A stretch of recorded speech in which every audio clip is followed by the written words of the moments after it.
Assalamualaikum warahmatullahi wabarakatuh. Innal hamdalillah nahmaduhu wa nasta'inuhu wa nastaghfiruh wa natubu ilayhi wa nastahdihi wa na'udzu billahi min shururi anfusina wa sayyiati a'malina. May yahdihillahu fala mudilla lahu wa may yudlil fala hadiya lahu. Asyhadu an la ilaha illallah wa la syarika lahu wa asyhadu anna Muhammadan abduhu wa rasuluhu sallallahu alaihi wa ala alihi wa ashabihi ajma'in. Amma ba'd. Alhamdulillah, jemaah sekalian yang dimuliakan Allah Subhanahu wa taala. Insyaallah malam ini kita akan melanjutkan baca yang disarah dari kitab Riyadhus Shalihin, masih dalam bab al-muraqabah. Bab al-muraqabah dan masih terkait dengan yang beriman kepada Allah. Dan termasuk beriman kepada Allah, beriman kepada kekuasaan Allah Subhanahu wa taala. Kemudian sini Syarih Al-Utsaimin rahimahullah menerangkan yakni tentang iman, yakni dengan kesempurnaan kemahakuasaan Allah Subhanahu wa taala. Qala, kita ulang dari sini ya. Qala kadzalika idza amanta bi tamami qudratillah fa innaka tas'aluhu kulla ma turiduhu mimma la yakunu fihi itida'un fi du'a wa la taqul inna hadza ba'idun wa inna hadza syai'un la yumkin kullu syai'in mumkinun ala qudratillah. Ini ketika kita beriman dengan kekuasaan Allah, ini akan tenang hati kita dan akan nyaman kehidupan kita. Saya sebutkan demikian pula apabila Anda beriman dengan kesempurnaan kekuasaan Allah, maka sesungguhnya Anda akan meminta kepadanya semua apa yang Anda inginkan. Minta kepada Allah semua apa yang Anda inginkan, selama di situ tidak berlebihan di dalam berdoa. Dan jangan Anda mengatakan sesungguhnya hal ini adalah jauh, enggak mungkin. Jangan Anda mengatakan demikian. Dan juga jangan mengatakan sesungguhnya ini ada sesuatu yang tidak mungkin. Kullu syai'in mungkin ala qudratillah. Segala sesuatu sangat mungkin. Sangat mungkin atas kekuasaan Allah Ta'ala. Allah itu Maha Kuasa. Tidak ada yang tidak mungkin bagi Allah. Mungkin bagi manusia, bagi kita kemungkinan kecil, tetapi bagi Allah sangat mudah jika Allah menghendaki. Jadi harus kita yakini. Perhatikan, dia sebutkan demi contohnya adalah Nabi Musa alaihissalam. Tatkala Nabi Musa dikejar oleh Fir'aun, sampai di Laut Merah, lari dari kejar Fir'aun dan juga kaumnya, mentok di laut. Dan Nabi Musa bisa melihat Fir'aun dan tentara mengejarnya. Lalu Allah Ta'ala memerintahkan Nabi Musa untuk memukulkan yakni tongkatnya ke lautan. Maka Nabi Musa pun pukulkan tongkatnya itu ke lautan. Akhirnya terbelahlah lautan menjadi 12 jalan. Dan air di antara jalan-jalan tersebut ini seperti kal jibar, air lautan pukul menjadi 12 jalan, dan airnya ini seperti gunung kokohnya. Wa filah dotin yabisal bahr wa soru yamsuna alaihi. Dalam waktu yang sekejap maka lautan ini menjadi kering, menjadi dasarnya kelihatan. Wasoru yamsuna alaihi, dan akhirnya mereka pun berjalan di atasnya. Ka'annama yamsuna ala sohro lam yusibhal ma'u abadan. Seakan-akan mereka berjalan di atas padang pasir. Jadi di atas padang Sahara tidak terkena air sedikit pun selamanya. Dengan bi qudratillah, dengan kekuasaan Allah Subhanahu wa taala. Dan ini ada dalam Al-Qur'an Karim. Maka ini harus kita imani kebenarannya, benarnya karena dalam Al-Qur'an Karim. Maka sebaik-baik kisah, ya ini kisah dalam Al-Qur'an Karim. Dan ketika kita melihat semacam ini, kita suka ambil pelajaran bahwasanya Allah Maha Kuasa. Bagi Allah tidak ada yang tidak mungkin. Jadi kalau menjadi untuk menolong hamba-hambanya, Rasulnya, wali-walinya, maka sangat mungkin semua itu terjadi bi qudratillah, dengan kekuasaan Allah Ta'ala. Wa yukar Ana Sa'ad bin Abi Waqqas radhiyallahu anhu lamma kana yaftahu bilada Faris wa wasala ila Dijlah an-nahr ma'ruf bil Iraq abal fursu an-nahr syarikina wa kasaru jusu wa aqrabu sufur li'ala yabaru ilaihim al-muslimin. Fastasyara radhiyallahu as-sahabah wa fi nihayah qarraru ayyamura an-nahr fa amaru an-nahr yamshuna ala sabqil ma bi khaylihim wa iblihim wa rajulihim lam yamassuhum su.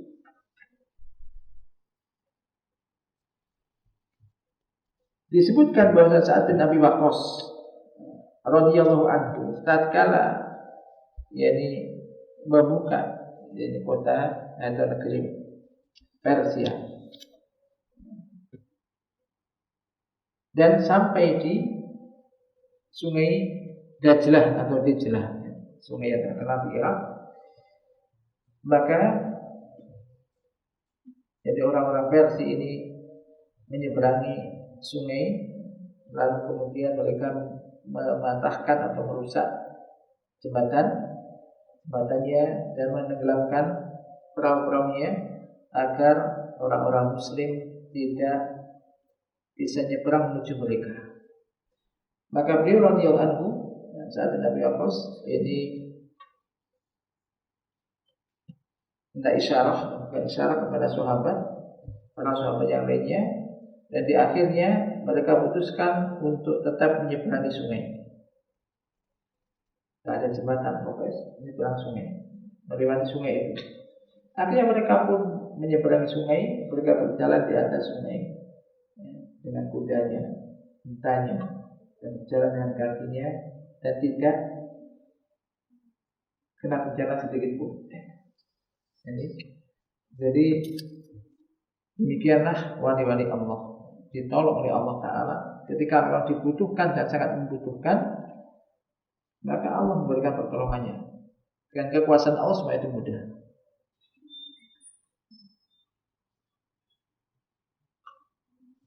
Siapa yang memegang hadha nahar, sungai ini, hingga seperti jalan lempengan yang lurus, seperti batu yang tentara-tentara Allah berjalan di atasnya tidak tenggelam. Innahu Allah azza wa jalla, sesungguhnya dia adalah Allah azza wa jalla, alladzi ala kulli syai'in qadir, yang Allah itu maha kuasa atas segala sesuatu.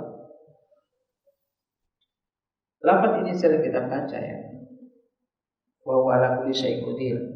Di sholat kita baca la ilaha illallah wa la syarika lahu wa huwa ala kulli syai'in qadir. Wa huwa ala kulli syai'in qadir.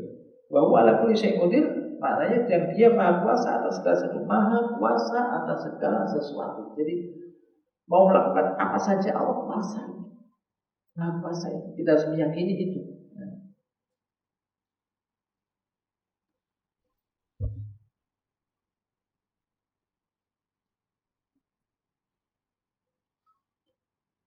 Demikian juga terjadi pada Ala bin Hadrami radhiyallahu anhu ketika perang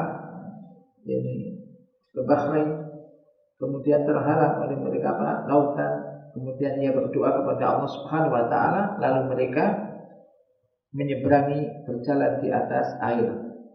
tanpa tenggelam. Tanpa tenggelam, tidak terkena madarat sedikit pun.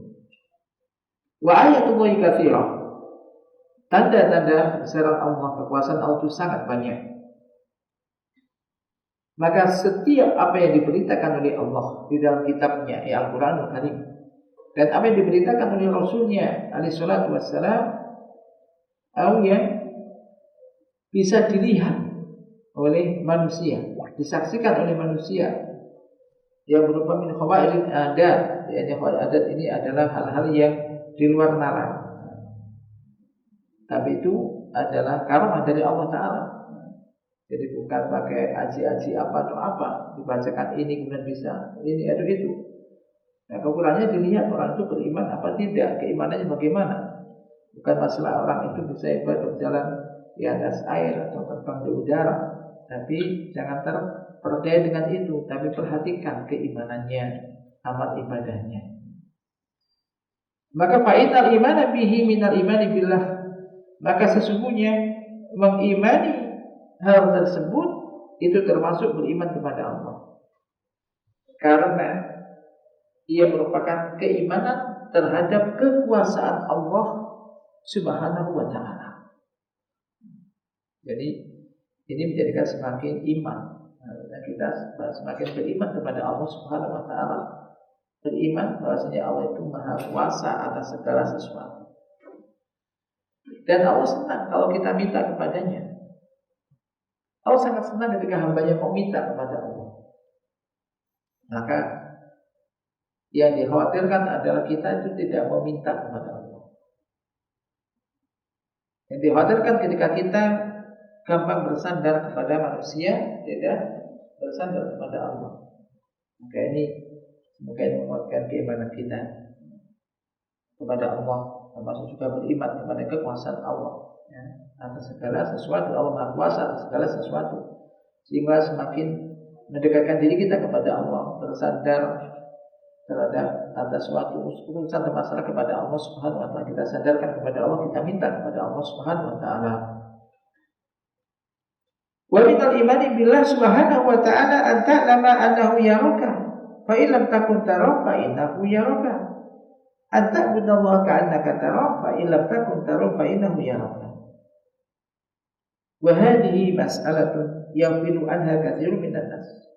Tajiduhu yata'abbadu lillahi wa ka'anna al-ibadata amrun 'adiyyun yaf'aluhu 'ala sabilil 'adah, la yaf'aluha ka'annahu yushahidu rabbahu azza wa jalla. Wa hadha naqsun bil iman wa naqsun bil amal. Termasuk beriman kepada Allah Subhanahu wa ta'ala adalah Anda mengetahui bahwasanya Allah itu melihat Anda. Anda dilihat oleh Allah. Dan jika Anda tidak melihatnya, maka sesungguhnya Dia melihat Anda. Anda beribadah kepada Allah seakan-akan Anda melihatnya.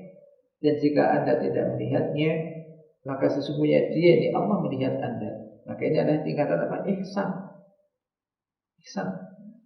Itu Anda beribadah kepada Allah seakan-akan Anda melihatnya. Jika Anda tidak melihatnya, maka sesungguhnya Allah melihat Anda. Dan masalah ini sering banyak manusia yang melalaikannya, dilalaikan oleh banyak manusia. Anda dapati manusia ini beribadah kepada Allah, dan seakan-akan ibadah itu adalah perkara yang kebiasaan, suatu perkara yang biasa atau suatu kebiasaan, itu aktivitas rutinitas yang dilakukan ya karena biasa, kebiasaan aja. Contoh sholat 5 waktu, itu udah biasa sholat, itu aja. Sekedar seakan-akan itu aktivitas ya rutinitas biasa. Tidak dilakukan seakan-akan dia itu melihat Rabb-nya, melihat Allah Azza wa Jalla. Dan ini adalah naqs, adanya naqs, kekurangan di dalam keimanan dan juga di dalam amal. Ya demikianlah iman manusia itu yazidu wa yanqus, naik dan turun. Yazidu bi ta'ah wa yanqus bil maksiyah, naik dengan ketaatan dan turun dengan maksiat. Maka ketika iman lagi naik, kita semangat kan ya, kita semangat melakukan ketaatan-ketaatan. Dan semakin kita semangat melakukan ketaatan, iman akan naik, bertambah naik. Sebaliknya ketika iman itu turun, maka orang gampang melakukan maksiat. Semakin banyak maksiat yang dilakukan, semakin turun imannya. Semakin turun, semakin mudah melakukan maksiat. Maka penting bagi kita untuk menjaga keimanan dan juga meningkatkan iman. Tentu yang pertama di antaranya adalah berdoa kepada Allah. Kata ya muqallibal qulub tsabbit qalbi ala dinik. Doa semacam itu, ya Allah, zat yang bolak-balik hati, tsabbit qalbi, kuatkan hatiku tetap di atas agama.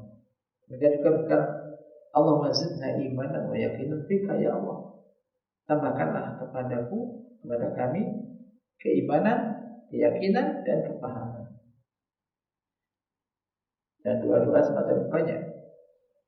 Misalkan juga Allah mahdini wa sadidni, ya Allah berikan aku petunjuk dan sadidni, maksudnya selalu bimbinglah aku. Ketika aku melenceng, nyimpang, kembalikan lagi ini selanjutnya. Baik, berikutnya, wa minal imani billah an tu'mina bi anna hukma lillahi al-'aliyyil kabir. Di antara atau termasuk beriman kepada Allah adalah Anda beriman bahwasanya hukum itu milik Allah yang maha tinggi lagi maha besar. Hukum kauni dan juga syar'i semua itu milik Allah. Tidak ada hakim kecuali Allah Subhanahu wa ta'ala. Wa biyadihi kullu syai', di tangannya lah segala sesuatu. Kama qala ta'ala, sebagaimana Allah Ta'ala berfirman, Qulillahumma malikal mulki tu'til mulka man tasha wa tanzilul mulka mimman tasha wa tu'izzu man tasha wa tudhillu man tasha biyadikal khair innaka ala kulli syai'in qadir.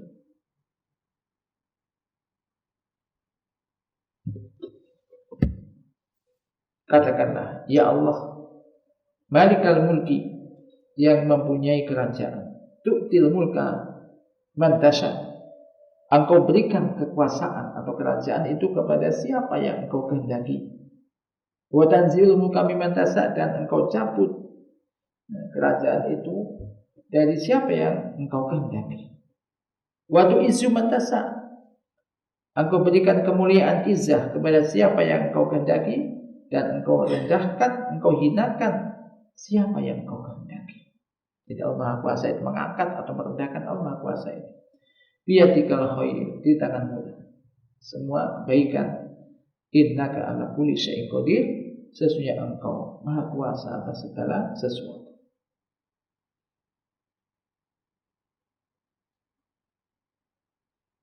Berapa banyak raja, pimpinan yang kemudian dirampas kekuasaannya atau kerajaannya antara waktu sore dan pagi, misalnya pagi dan sore. Berapa banyak manusia biasa bisa menjadi pimpinan atau raja antara sore dan waktu duhanya. Ini sangat mungkin, semua itu sangat mungkin. Li anal amro biyadillah, karena semua urusan itu di tangan Allah.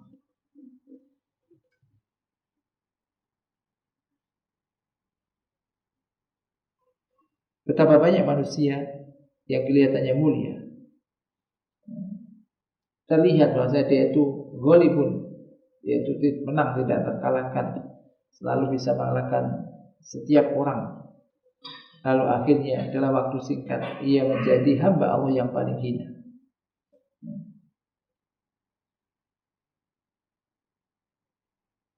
Wa kamin insanin, dalil betapa banyak manusia yang rendah, yang hina, kemudian menjadi mulia. Baina asyiyatin wa duhaha, antara sore dan pagi hari, ada waktu yang singkat. Itu sangat mungkin. Tadi hadis ayat tadi, Allah mengangkat seseorang atau juga Allah yang merendahkan seseorang, sangat mungkin bagi Allah. Karena kekuasaan, kerajaan, hukum itu milik Allah Subhanahu wa ta'ala.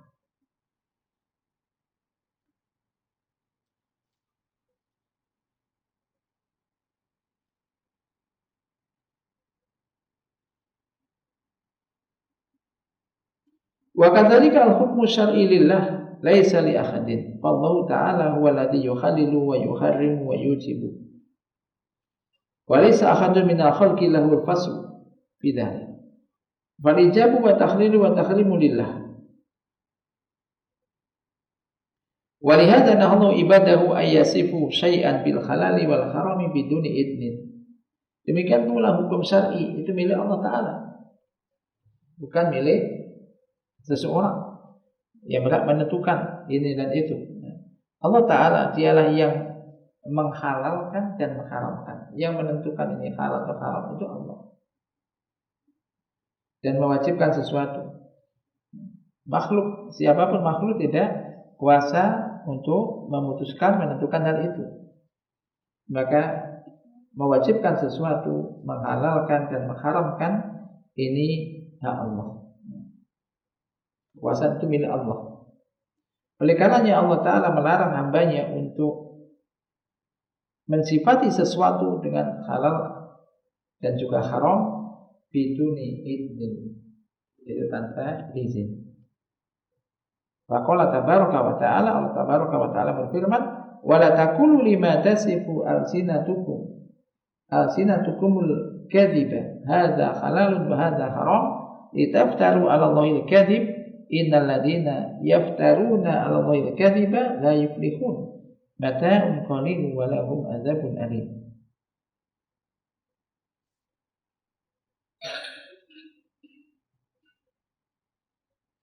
Jadi di sini juga tidak boleh ya tiba-tiba orang kita menentukan ini halal, ini haram tanpa dalil.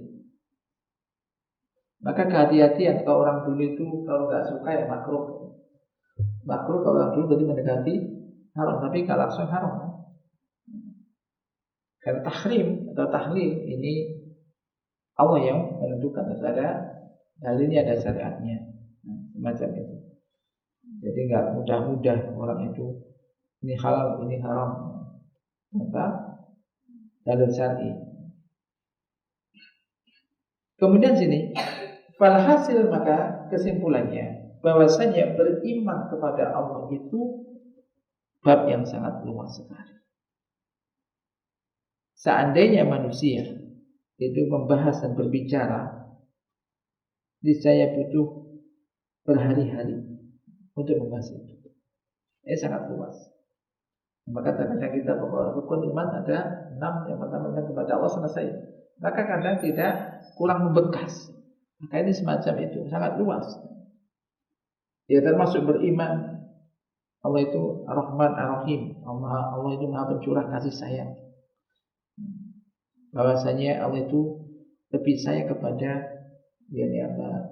hambanya, lebih besar sayangnya pada hambanya daripada seorang ibu kepada anaknya. Ini melahirkan kita banyak berharap kepada Allah Subhanahu wa ta'ala. Banyak berharap memohon kepada Allah Subhanahu wa ta'ala. Dan demikian juga kita sebutkan di dalam hadis juga Allah itu misalkan ini Allah turun ke langit dunia ketika setiap malam, ketika waktu tinggal sepertiga malam yang terakhir. Kemudian Allah mencari hal min da'in fa astajibah. Adakah orang yang berdoa, pasti aku akan kabul. Hal min mustaghfirin fa aghfirullah. Adakah orang yang beristighfar, aku akan ampuni. Kata Allah. Hal min sa'irin fa utiyalah. Adakah orang yang meminta, aku akan beri. Setiap malam, di sepertiga malam terakhir. Maka mengimani hal ini menjadikan orang semangat untuk berusaha bisa bangun malam. Melihat semacam ini, mengimani hal ini, karena mengimani hal ini ada wajib, maka ini menjadikan seorang itu dia berdoa minta kepada Allah agar bisa bangun di sepertiga malam terakhir. Pokoknya sebelum subuh bisa bangun, beristighfar, ya sholat, kemudian beristighfar, minta ampunan, berdoa, meminta sesuatu ini kepada Allah Ta'ala. Jadi manusia itu diberi kesempatan yang luas. Maka ketika orang itu beriman kepada Allah dengan keimanan yang benar, keimanan yang benar, maka hidupnya insya Allah akan benar. Ya, tidak mudah gelisah. Anda ingin apa? Allah Maha Kuasa, ya kan? Anda mau minta apa? Allah Maha Kuasa. Tapi itu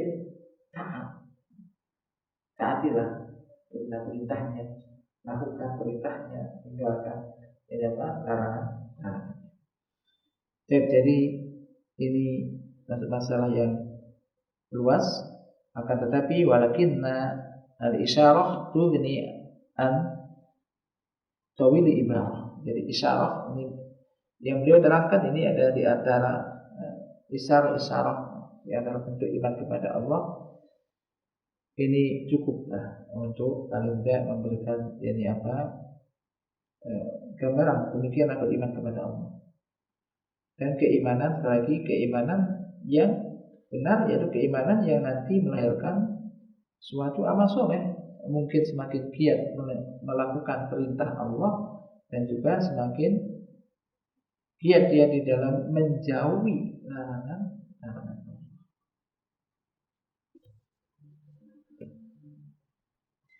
Berikutnya rukun iman kedua, wa qauluhu sallallahu alaihi wasallam wa malaikatihi. Itu iman itu engkau beriman kepada Allah, wa malaikatihi, dan kepada malaikat-malaikatnya. Iman kepada malaikat-malaikatnya. Wal malaikatuhum alamun ghaibiyun khalaqahumullahu subhanahu wa ta'ala min nur wa ja'ala lahum a'malan khassah kullun minhum ya'malu bima amarahu Allah bihi wa qad qala Allah fi malaikatin nar 'alaiha malaikatun giladun shidadun la ya'suna Allah ma amarahum wa yaf'aluna ma yu'marun. Fahum laisa indahum istikbarun anil amri wala ajzun anhu yaf'aluna ma umiru bihi wa yaqdiruna alaihi bikhilafil bashar fal bashar qad yastakbiruna anil amri wa qad yajizuna anhu amma malaikah fa khuliqu litanfidhi amrillah sawa'un bil ibadah al muta'alliqah bihim aw fi masalihil khalqi. Malaikat ini adalah alam gaib. Malaikat itu alam gaib. Alam itu apa alam? Apa artinya alam? Alhamdulillahi Rabbil Alamin. Apa makna alam? Segala sesuatu selain Allah itu alam. Kullu siwallah yaitu alam. Nah, malaikat itu termasuk, mereka adalah alam gaib. Alam gaib maksudnya manusia tidak bisa melihat. Malaikat alam gaib. Allah menciptakan malaikat. Allah subhanahu wa ta'ala menciptakan malaikat min nur, yakni dari cahaya. Dari cahaya. Dan Allah menjadikan mereka memiliki amalan-amalan yang khusus, pekerjaan-pekerjaan yang khusus. Masing-masing dari malaikat itu melakukan apa yang diperintahkan oleh Allah kepadanya. Allah Ta'ala telah berfirman, alaiha malaikatun gilad, di atas neraka itu terdapat malaikat-malaikat yang gila, syidad, yang keras, yang kasar, keras. La ya'sunallaha ma'amarahum. Mereka tidak pernah melakukan maksiat, tidak pernah melakukan pembangkangan kepada Allah atas apa yang diperintahkan oleh Allah kepada mereka. Wa yaf'aluna ma yu'marun, dan mereka senantiasa selalu mengerjakan apa yang diperintahkan oleh Allah kepada mereka. Dan malaikat ini makhluk yang agung. Makhluk yang agung. Ini sangat agung sekali malaikat. Tapi walaupun kuat dan hebat, malaikat ini tidak pernah bangkang, tidak pernah menentang, tidak pernah menawar perintah Allah. Yaf'aluna ma yu'marun, mereka selalu mengerjakan apa yang diperintahkan kepada mereka. Bahkan disebutkan, fahum laisa indahum istikbar, maka mereka malaikat itu tidak punya rasa kesombongan anil amri. Kesombongan itu maksud anil amri, maksudnya sombong, tidak mau melaksanakan perintah Allah, tidak ada di situ. Demikian juga tidak pula memiliki rasa kelemahan. untuk melakukan itu. Allah memberikan kekuatan untuk melakukan apa yang diperintahkan. Malaikat selalu mengerjakan apa yang diperintahkan kepadanya, wa yaqdiruna alaihi, dan mampu untuk mengerjakan itu. Beda halnya dengan manusia. Manusia ini ia lemah. Dan manusia terkadang masih sombong. Disuruh itu masih nawar, ngeyel, nawar-nawar dululah, ntar dululah. Ini manusia. Yastakbiruna anil amri. Diperintah sih, diperhatikan sih. Antum apa enggak? Saya nanti menguntungkan saya apa enggak? Kan begitu. Ini manusia. Sudah lemah, dhaif, manusia itu lemah, tapi ngeyel dan sombong. Ya, sombong terkadang ini tadi menolak kebenaran. Diperintah enggak segera melaksanakan. Suruh sholat kadang bulat aja kadang sholat. Nanti kadang waktunya udah lewat. Dia ini manusia. Manusia terkadang pun tidak mampu untuk melakukan perintah itu dengan maksimal. Adapun malaikat, mereka itu diciptakan untuk melaksanakan perintah Allah. Baik terkait dengan ibadah-ibadah yang berkaitan dengan mereka, ataupun terkait dengan kemaslahatan makhluk. Fabasaran Jibril alaihi salatu wassalam asraful malaikah muwakkalun bil wahyi yanzilu bihi minallahi ala rusulihi wa anbiya'ihi wa huwa muwakkalun bi asrafi syai'in yantabi'u bihi al khalqu wal ibadu wa huwa dzu quwwatin aminun muta'un bainal malaikah wa lihadza kana asrafal malaikah. Contohnya misalnya adalah malaikat Jibril alaihi salatu wassalam, malaikat yang paling mulia, diberi tugas untuk membawa wahyu yang dibawa dari Allah kepada para rasul dan para nabi Allah. Jibril diberi tugas bi asrafi syai'in, membawa wahyu. Diberi tugas untuk membawa sesuatu yang paling mulia, yang bermanfaat bagi makhluk dan juga semua hamba. Jadi wahyu. Wa huwa dzu quwwah, dan Jibril ini memiliki kekuatan yang besar. Bisa amin, bisa dipercaya, ditaati di antara para malaikat. Oleh karenanya, malaikat Jibril merupakan malaikat yang paling mulia. Kama anna Muhammadan sallallahu alaihi wasallam asrafur rusul. Qala Allah Subhanahu wa ta'ala 'allamahu syadidul quwa dzu mirratin fastawa wa huwa bil ufuqil a'la. Sebagaimana Nabi Muhammad SAW juga Rasul yang paling mulia. Allah Subhanahu wa ta'ala telah berfirman 'allamahu syadidul quwa dzu mirratin fastawa wa huwa bil ufuqil a'la. Surah An-Najm ayat 5 hingga 7. Yakni allaman nabiyya sallallahu al-Qur'ana. Yakni yang mengajarkan kepada Nabi sallallahu alaihi wasallam Al-Qur'an syadidul quwa, yaitu dzu quwa as-sadidah, malaikat yang memiliki kekuatan yang sangat besar, yang sangat dahsyat. Bahwa Jibril, yaitu Jibril. Dzumiratin dzu hayatin hasanah, yang memiliki hay'ah hasanah, bentuk yang sangat bagus. Fastawa ay kamula wa ala, sempurna dan tinggi. Wa huwa bil ufuqil a'la, dan dia berada di ufuk al-a'la, yang tinggi. Wa qala azza wa jalla innahu la qaulu rasulin karim, ay Jibril. Sesungguhnya Al-Qur'an itu adalah qaulu rasulin karim, yaitu Jibril. Li quwwatin indal arsy makin muta'in samma amin.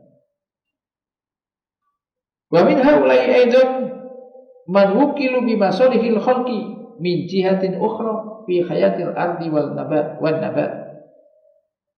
Misli Mikail alaihi salatu wassalam, fa inna Mikail muwakkalun fil qatr ay al matar wan nabat.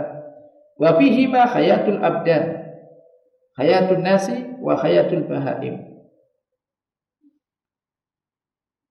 Di antara malaikat juga ada yang diberi tugas untuk mengurus, mengatur tentang kemaslahatan makhluk dari sisi yang lain, yaitu tentang menghidupkan bumi dan tumbuhan. Seperti malaikat Mikail alaihi salatu wassalam, maksudnya malaikat Mikail diberi tugas untuk menurunkan hujan dan juga menumbuhkan tumbuhan. Wa fihi ma hayatul abdan, dan pada keduanya terdapat ini kehidupan badan, yaitu kehidupan manusia dan kehidupan bahaim, manusia dan juga binatang. Fal awal Jibril muwakkalun bima fihi hayatul qulub wa wal wahyu, wa Mikail muwakkalun bima fihi hayatul abdan wa huwa qatru wan nabat. Maka malaikat yang pertama, malaikat Jibril tadi, diberi tugas terkait dengan sesuatu yang bisa menjadikan hati ini hidup, hidupnya hati, yaitu apa? Wahyu. Maka orang yang senantiasa membaca Al-Quran, memikirkan isinya, memahaminya, mengamalkannya, ini hatinya akan hidup, yaitu wahyu. Sementara malaikat Mikail diberi tugas dengan sesuatu yang di situ menjadikan badan ini hidup, hayatul abdan, terkait dengan apa? Hujan. Hujan diturunkan, kemudian tumbuh tumbuhan, dan ini untuk kehidupan yang manusia dan juga binatang.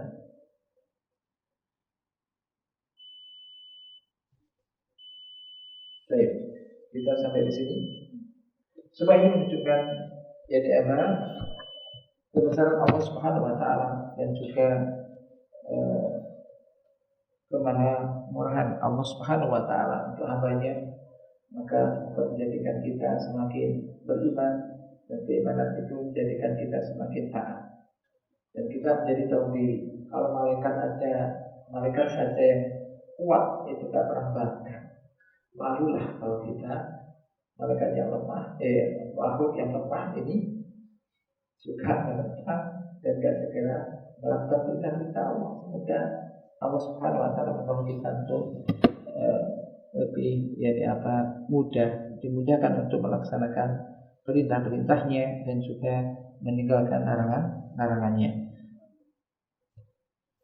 Aktabi bihadza subhanakallahumma wa bihamdika asyhadu an la ilaha illa anta astaghfiruka wa atubu ilaik. Assalamualaikum.